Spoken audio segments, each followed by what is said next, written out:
하나님 말씀 열왕기상 14장 21절에서 31절 말씀입니다. 구약성경 540년입니다. 하나님의 말씀입니다. 함께 고백드리겠습니다. 솔로몬의 아들 르호보암은 유다의 왕이 되었으니 르호보암이 왕위에 오를 때 나이가 41세라. 여호와께서 자기 이름을 두시려고 이스라엘 모든 지파 가운데에서 택하신 성읍 예루살렘에서 17년 동안 다스리니라. 그의 어머니의 이름은 나마요 암몬 사람이더라. 유다가 여호와 보시기에 악을 행하되 그의 조상들이 행한 모든 일보다 뛰어나게 하여 그 범한 죄로 여호와를 노엽게 하였으니 이는 그들도 산 위에와 모든 푸른 나무 아래에 산당과 우상과 아세라상을 세웠음이라. 그 땅에 또 남색하는 자가 있었고 여호와께서 이스라엘 자손 앞에서 쫓아내신 국민의 모든 가증한 일을 무리가 본받아 행하였더라. 르호보암 왕 제5년에 애굽 왕 시삭이 올라와서 예루살렘을 치고 여호와의 성전의 보물과 왕궁의 보물을 모두 빼앗고 또 솔로몬이 만든 금방패를 다 빼앗은지라. 르호보암 왕이 그 대신 노스로 방패를 만들어 왕궁문을 지키는 시유대 대장의 손에 맡김에 왕이 여호와의 성전에 들어갈 때마다 시유하는 자가 그 방패를 들고 갔다가 시위소로 도로 가져갔더라. 르호보암의 남은 사적과 그가 행한 모든 일은 유다왕 역대지략에 기록되지 아니하였느냐. 르호보암과 여로보암 사이에 항상 전쟁이 있으니라. 르호보암이 그의 조상들과 함께 자니 그의 조상들과 함께 다윗성에 장사되니라. 그의 어머니 이름은 나마요 암몬 사람이더라. 그의 아들 아비암이 대신하여 왕이 되니라. 아멘. 하나님께서 우리에게 원하시는 것이 무엇인가를 본문을 통해 살펴보려고 합니다. 오늘날 정치의 중요한 평가 기준은 경제이지요. 경제 성장률, 즉 먹고 사는 문제가 어쩌면 가장 중요한 평가 기준일 것입니다.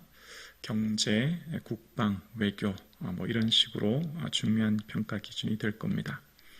국민들이 얼마나 편안하게 삶의 어려움 없이 하는가가 정치가의 중요한 덕목이 되고 많은 여론은 그것을 중요하게 여깁니다. 오늘부터 시작되는 39명이 넘는 이스라엘 남유다와 북이스라엘에 대한 왕들의 평가가 이제 기록되기 시작합니다.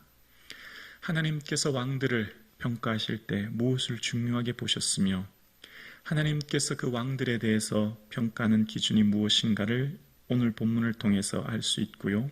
이것은 곧 오늘날 우리 성도님들을 하나님께서는 무엇을 귀중하게 보시는지 성도님들의 삶을 높게 평가하시는 것이 무엇인가를 우리는 본문을 통해 알 수 있습니다. 성경은 하나님의 관점으로 나와 세상을 보는 눈을 키우는 것이죠. 하나님께서 어떻게 세상을, 사람을 보시는가에 대한 그 관점이 성경에 기록되어 있고 그 성경의 관점으로 오늘은 우리의 인생과 세상을 보는 것이죠. 그래서 이 하나님의 이 관점, 나와 세상을 보는 믿음의 관점이 있기를 주님의 이름으로 축복합니다. 오늘 본문에는 유다 왕 르호보암에 대한 이야기입니다. 솔로몬의 아들입니다. 그런데 오늘 본문에 그 르호보암에 대한 소개를 할 때 어머니의 이름은 나마요 암몬 사람이라고 하는 것을 소개합니다. 어머니 이름과 함께 그가 속한 어느 족속 사람인가는 굉장히 중요합니다. 모계사회인 유대인들에게 어머니의 신앙은 곧 자녀의 신앙이 되기 때문입니다. 어머니의 이름이 나마인데 그 사람은 암몬 사람이었다는 겁니다. 암몬 사람은 열왕기상 11장 40절 이하에 보면 밀곰이라고 하는 이방신을 섬겼거든요. 그러니까 당연히 르호보암은 밀곰이라고 하는 우상을 섬겼을 것이고 이스라엘이 이제 르호보암으로 인해서 어떤 모습이 나타났는가가 22절 이하에 나타나는데요. 22절 이하에 보면 유다가 여호와 보시기에 악을 행하되 그의 조상들이 행한 모든 일보다 뛰어나게 하여 그 범한 죄로 여호와를 노엽게 하였으니 진노를 격발시켰다 이런 의미인데요. 23절입니다. 이는 그들도 산 위에와 모든 푸른 나무 아래에 산당과 우상과 아세라상을 세웠습니다. 24절이요. 그 땅에 또 남색하는 자가 있었고 여호와께서 이스라엘 자손 앞에서 쫓아내신 국민의 모든 가증한 일을 무리가 본받아 행하였더라 라고 이야기합니다. 하나님께서 노를 격발하시고 진노하신 중요한 원인은 산당, 우상, 아세라상을 지역 각각 곳곳에 세웠다라는 겁니다. 높은 산 위에 세워서 많은 사람들이 보게 했고 그곳에서 남색하는 자, 신전남창하는 사람들이 있었고 그래서 가증한 일, 원어의 뜻은 혐오스러운 간습입니다. 정말 혐오스러운 이런 간습들이 지방 곳곳에, 지역 곳곳에서 일어나기 시작한 겁니다. 아세라상, 우상의 상을 세웠다라는 말은 원어는 건설했다는 말인데요. 이스라엘 남유다 지역의 땅 곳곳에 높은 곳마다 우상을, 신전을 크게 짓고 세웠다는 겁니다. 그곳에서 남색하는 자들이 있었고 그래서 이런 가증한 일을 무리가 본받았다는 겁니다. 무리가. 왕이 그렇게 하니 온 백성들이 그를 따랐다라고 이야기하는 겁니다. 그렇게 지금 이 왕에 대한 평가에 대한 기록이 지금 중요하게 여기는 것이 이 왕은 어떻게 하나님을 섬겼는가에 대한 기록을 하는 거예요. 그러니까 르호보암이 유다를 다스릴 때에 얼마나 많은 영토를 점령하고 국가 안보를 튼튼히 했는지 우리가 중요하게 하는 경제 성장률, 사람들의 삶, 먹고 사는 문제를 해결했는지에 대한 기록을 거의 하지 않습니다. 그가 하나님을 온전히 섬겼는가에 대한 기록만 합니다. 왜 그렇게 하나님을 섬긴 게 중요할까요? 하나님만 온전히 섬기면, 하나님의 말씀대로만 살면 하나님께서 모든 것을 지켜주시고 인도해 주시는 줄로 믿습니다. 그것이 이스라엘 백성들의 광야의 삶이었지 않습니까?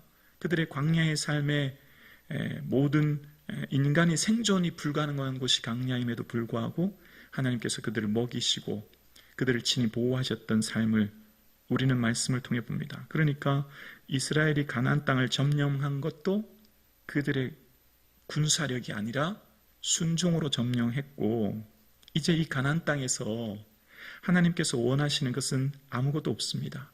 말씀 따라 사는 것, 말씀 잘 지키는 것, 왕은 율법서를 잘 등사해서 매일 읽고 하나님 뜻을 헤아리는 것입니다. 근데 지금 22절에서 24절까지 기록한 것은 이처럼 우상 숭배를 하니 여호와께서 노엽게 여기셔서 그 진노를 격발하시게 되는 삶을 이야기합니다. 그랬더니 어떤 일이 일어납니까? 25절과 26절입니다. 르호보암 왕 제5년에 애굽 왕 시삭이 올라와서 예루살렘을 치고 26절이요. 여호와의 성전 보물과 왕궁의 보물을 모두 빼앗고 또 솔로몬이 만든 금방패를 다 빼앗은지라 라고 이야기합니다. 제일 먼저 남유다를 공격한 것이 바로 애굽 왕 시삭입니다. 솔로몬이 국가 안보를 튼튼히 하기 위하여 한 정략 결혼의 첫 번째가 애굽이었습니다. 애굽을 택한 이유는, 그 혼인한 이유는 그 바로의 딸을 사랑해서가 아니라 열왕기상 3장 1절에 보면 솔로몬이 애굽 왕 바로와 더불어 혼인관계를 맺어 그의 딸을 맞이하고라고 이야기합니다. 애굽 왕 바로와 정략 결혼을 해서 그의 딸을 데려왔다는 거지요. 오히려 그런데 그것이 화가 됩니다. 오히려 그것이 하나도 도움이 되는 것이 아니었지요. 솔로몬이 정략 결혼으로 애굽 왕 바로의 딸과 결혼했지만 그것이 오히려 화가 되는 모습을 봅니다. 왜 애굽 왕 시삭인가를 보면 이렇습니다. 솔로몬이 나라를 다스릴 때 아비야로 인해서 10조각을 여로보암에게 주고 이후에 나라가 나뉘어진다는 것을 듣고 솔로몬이 여로보암을 죽이려고 하지 않습니까? 그때 여로보암이 애굽으로 망명 갑니다. 그때 망명 갔을 때 당시가 애굽 왕 시삭이었죠. 아마 여로보암이 애굽으로 망명 갔을 때에 이스라엘에 얼마나 많은 부귀영화를 누리는지, 솔로몬이 다스리고 있는 그 국가에 얼마나 많은 이 재물이 있는지를 다 얘기했을 것 같아요. 솔로몬의 그 많은 방패들, 수많은 보물들에 대해서 이야기했을 것 같아요. 그때 정적이었으니까요. 근데 애굽왕 시삭은 솔로몬이 워낙 강대국이었고 국방력이 튼튼했고 여러 가지로 이길 수 없다 생각했는지 솔로몬이 죽자마자 그 아들 때는 되는 때인 르호보암 때 공격해 옵니다. 그리고 그 모든 것을 빼앗아가서 어떤 상황이 되었는지를 27절과 28절에 이야기하기를 27절에 르호보암이 그 대신 노스로 방패를 만들어 왕궁 문을 지키는 시유대 대장의 손에 맡기매라고 이야기합니다.